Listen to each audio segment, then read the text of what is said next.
केली आहे. फक्त 5 मिनिटं घेतोय, थांबतोय.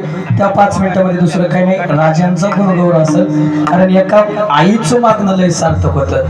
ज्यावेळेस जिजाऊ साहेब त्या भवानी मातेसमोर उभा राहिले त्यावेळेस भवानी मातेला एकच सांगितले, आई द्यायचाय तर एकच दे, पण आईचा पुत्र दे गुंडा, ज्याचा त्रैलोक्य झेंडा, कन्या तरी ऐसी दे, जय श्री मीरा मुक्ताबाई.